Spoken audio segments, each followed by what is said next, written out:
Pessoas que têm pressão alta, pode fazer qual tipo de exercício? Pode fazer musculação? Pode fazer corrida? Pode fazer, quem sabe, competições de CrossFit? Então, eu fiz um vídeo anterior mostrando quais seriam os melhores exercícios para controle da pressão arterial. E hoje eu vou falar para vocês tudo que está descrito na diretriz da Sociedade Europeia de Cardiologia. A ESC liberou uma diretriz, que eu vou deixar aqui para você a referência, de 2020, em que eles colocam qual seria o diagnóstico de hipertensão e qual o melhor exercício para esse tipo de paciente, considerando o risco, qual também a intensidade que a gente pode chegar. Se você não me conhece, meu nome é João Diniz, eu sou médico, sou residente de medicina esportiva pela USP, também sou atleta pela IFBB na categoria clássico. Lembrando que o intuito desse canal é trazer conhecimento à luz da ciência para que você possa aplicar isso no seu físico, melhorar a sua autoestima, melhorar a sua aparência e, consequentemente, a sua. Eu troquei a frase, né? Tá bom, vai lá. Melhorar a sua estética e a sua autoestima. Esse é o intuito final do canal. Esse modelo de vídeo, você já sabe, é um modelo de vídeo mais técnico em que eu já mostrei para vocês a referência que eu estou trazendo, diferente um pouco do vídeo anterior. Se você não assistiu o vídeo anterior, eu recebi alguns feedbacks de que realmente ficou um pouco maçante, mas que no vídeo eu tenho muitas dicas sobre o meu treino, especificamente sobre o meu treino, e também durante os sets eu dou alguma dica sobre algum treino específico. No caso do vídeo anterior foi sobre o Red Overtraining, então se você tiver interesse, clica no card que está passando desse lado desse e vai lá assistir o vídeo. Mas não é o foco desse. O foco desse aqui é, paciente hipertenso pode treinar? Primeiramente, não só pode como deve, mas pontos que nós devemos considerar, e a diretriz bate muito nessa tecla. Primeiro, essa hipertensão está controlada? Aliás, antes de saber se ela está controlada, essa hipertensão foi diagnosticada? Porque, cara, quando eu atendo um usuário de esteroide, e isso é a maioria do meu público, e a maioria das pessoas que assistem esse canal também, por si só, o esteroide causa aumento da pressão arterial por meio de um mecanismo de retroalimentação que aumenta a reabsorção de sódio de água. Eu já expliquei para vocês em diversos vídeos, vou deixar passando aqui em cima no card. Mas esse aumento da retenção de sódio de água, aumento da resistência vascular periférica, aumento de tônus adrenérgico, aumento de efeito inotrópico, tudo isso aumenta a pressão arterial. E o cara que é usuário de esteroide tem todos esses efeitos aumentados. Então, primeiro ponto, dar o diagnóstico de hipertensão arterial. Muitas pessoas não fazem a aferição, não passam em médicos para fazer a aferição, não fazem um mapa, então esse diagnóstico de hipertensão nunca é dado e quando vai ser dado, o cara já está com insuficiência cardíaca avançada, já está com grau de comprometimento de artéria coronária avançado, já tem placa de artéria carótida, e aí já está no estágio bem mais grave, que a gente acabou perdendo tempo no diagnóstico. Então, primeiro ponto, procura assistência médica, tá? Se você é um cara que usa esteroide, eu já bati na tecla, já falei para você que se você é um cara que utiliza esteroide, a primeira coisa que você precisa é ter um plano de saúde. Cara, não existe como você ficar no escuro com relação à sua saúde, nem fazendo exames laboratoriais, nem fazendo um exame de imagem, um eletro, um mapa, um Holter, um ecocardiograma, um teste de esforço. Não existe, tá? É muita imprudência você não fazer uma avaliação semestral, uma avaliação anual, uma avaliação que seja a cada 2 anos, ou pelo menos fazer uma avaliação na vida. É muita imprudência, tá? E muitas pessoas estão pagando um preço muito caro por isso. Essa imprudência ela cobra. E a ESC, voltando aqui para a questão da hipertensão, ela reforça que a hipertensão a gente dá o diagnóstico com uma pressão arterial sistólica maior ou igual a 140, uma pressão arterial diastólica maior ou igual a 90. Isso aí todo mundo já sabe. E a recomendação deles é que faça exercícios aeróbicos 5 a 7 vezes por semana, 30 minutinhos, 5 a 7 vezes por semana. Mas isso aqui é uma recomendação muito fraca. Por quê? Ele também coloca que seria interessante fazer exercícios resistidos, musculação, 2 a 3 vezes por semana. Claro, vamos trazer para o nosso público. Para você que está assistindo. Você que é o cara que é atleta ou que treina em nível de atleta, que pratica musculação, que levanta muito peso e que muitas vezes está usando esteroide. Se você tem pressão alta, ainda assim existe a recomendação de fazer o treinamento resistido. Presta bem atenção no que eu vou falar. A musculação,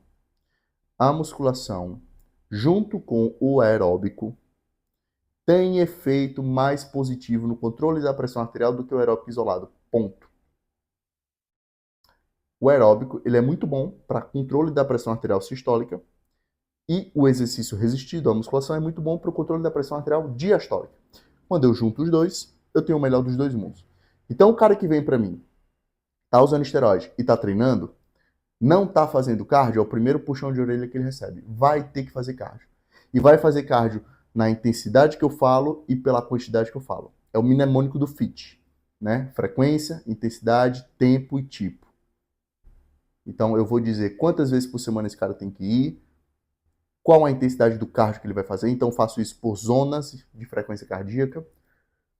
Qual a modalidade que ele vai fazer, se vai ser um contínuo, se vai ser um HIIT, que é o tipo, e o tempo. Quanto tempo esse cara vai fazer um cardio por semana?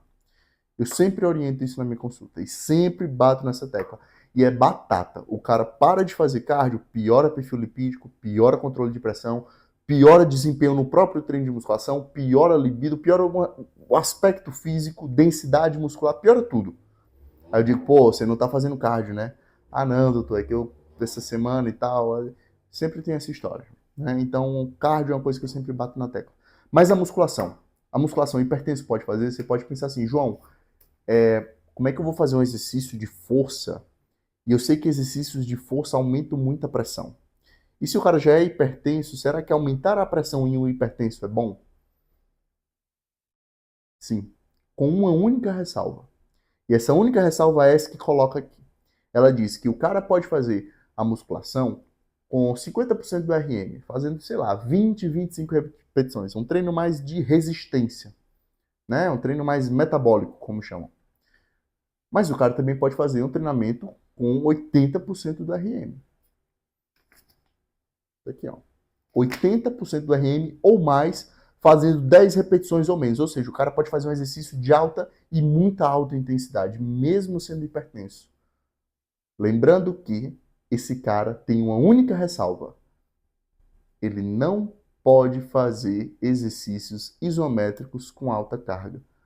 Ou manobra de Valsalva. Valsalva, para quem não lembra, é o que legalmente as pessoas chamam de bracing, é prender a respiração para travar essa região abdominal. Então, vou dar um exemplo para vocês.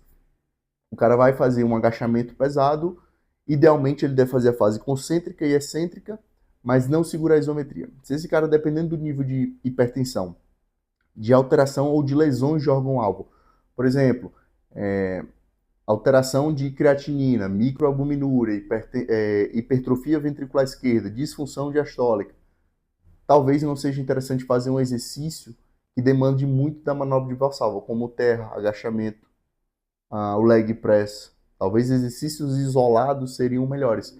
Mas perceba que eu estou falando de um cara que é hipertenso e já está com lesão de órgão-alvo.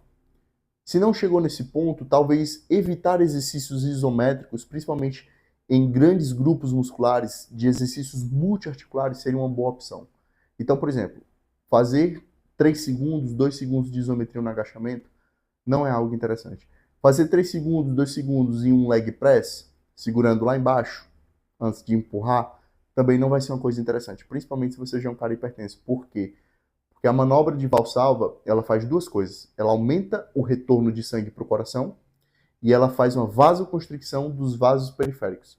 Ou seja, ela joga sangue para o coração e dificulta que esse sangue saia.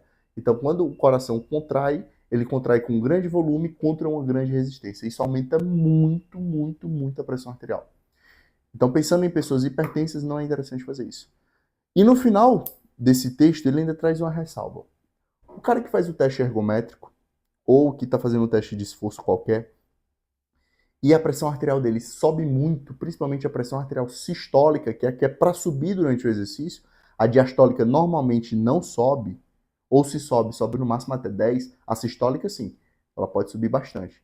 Mas se ela sobe muito, a ponto de a gente considerar uma resposta hipertensiva exagerada, ou um aumento maior ou igual a 200 para uma carga de 20 watts, uma carga de 100 watts, que seria muito pouco, nós podemos considerar otimizar a terapia, se esse cara já é hipertenso, ou seja, aumentar as medicações, se durante o esforço essa pressão sobe muito, ou se é um cara que não é hipertenso, que a pressão arterial dele é normal, mas que durante o exercício essa pressão arterial sobe muito, nós podemos considerar iniciar a terapia medicamentosa e com certeza considerar solicitar um eletro e um ecocardiograma.